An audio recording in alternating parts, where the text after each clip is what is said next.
Hello everyone. So today we will discuss our new topic of OOPS concepts in Python programming.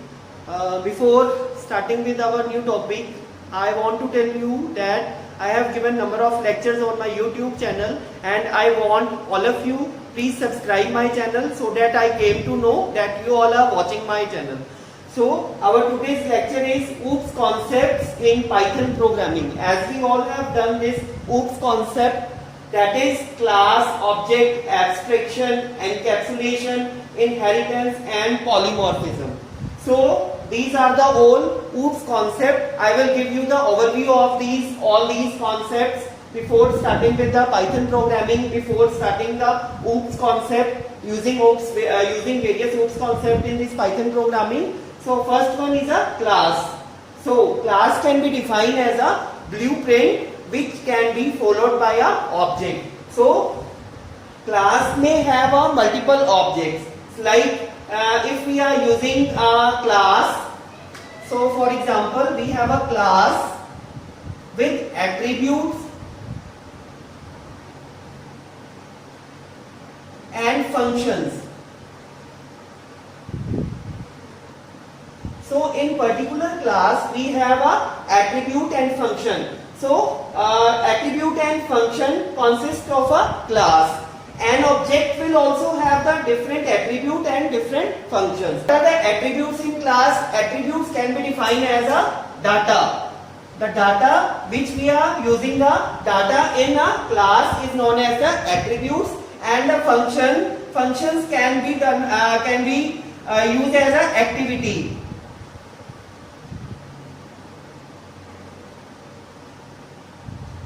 So the combination of attribute and function is known as a class. So we can say that the blueprint of object or a functions or a attributes is known as a class. So if we will take an example of a student, if we take this example of student have there are number of students in a class. So for example, if there are 70 students in a particular class, then each student have different name and roll number. So that means the student in a class, student 1 have their name and roll number. These are the attributes, and the writing, student also have the writing skills and reading. So student have a skill of writing and reading. These are the functions of a class. So we can say that this is a blueprint for a class. So if we will take example of class, we will define a class as a attributes and function, or we will say that this is a logical structure of a class. So class can be defined as a logical structure. Now we come to the object. Object is an instance of a class. So object can be defined as a instance of class. Instance of class means object can also have their particular attributes and function. So object have their own attributes and function, and classes have their own attributes and function. So while using the functions and attributes of an object, we can define a particular class. So we can say that object is a instance of a class. So for example, this is a class. I have already written this example of class. Now I will write the example of object. Now in object, student is the name of the student. The name of the student is ABC, and the roll number is 1, 2, 3, and the activities which are being done by the student is writing, reading.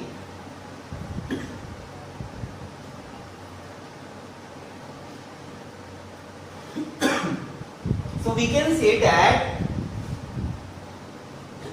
there are number of objects in a particular class. So we will say that the student, the name of the student, this is object.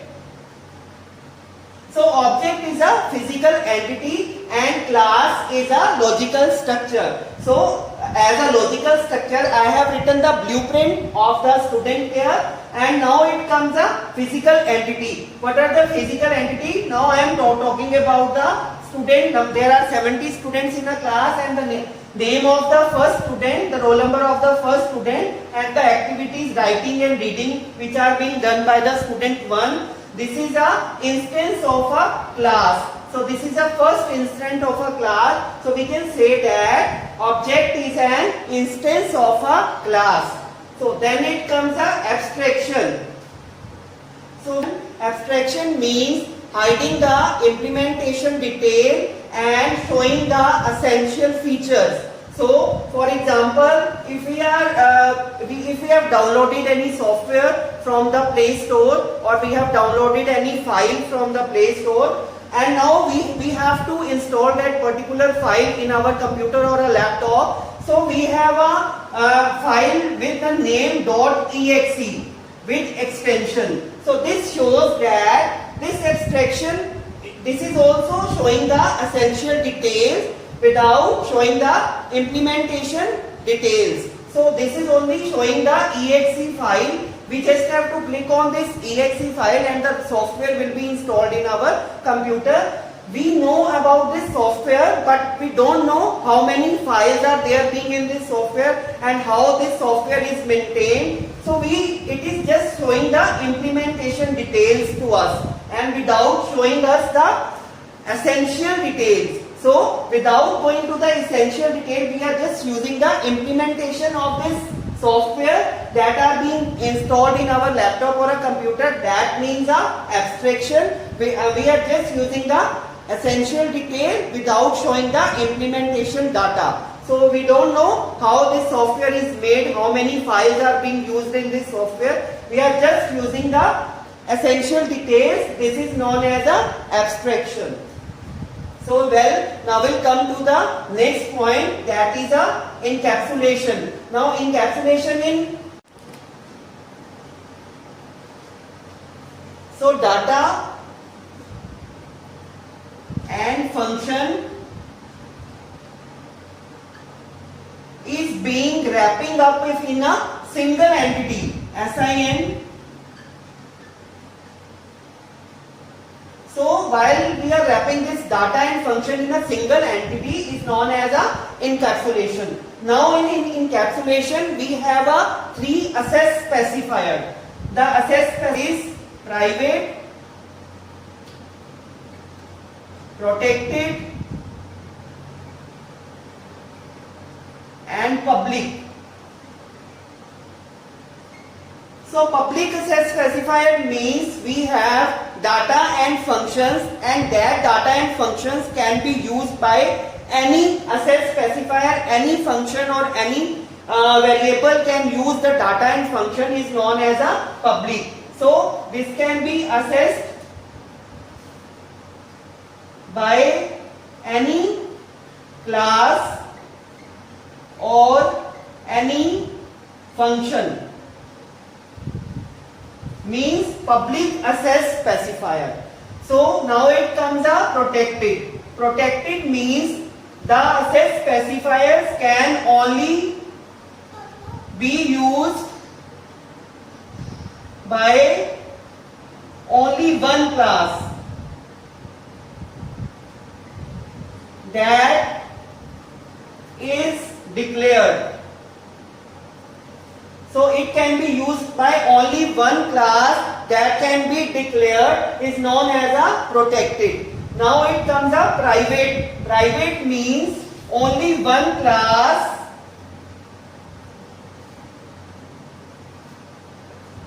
can access the data and function.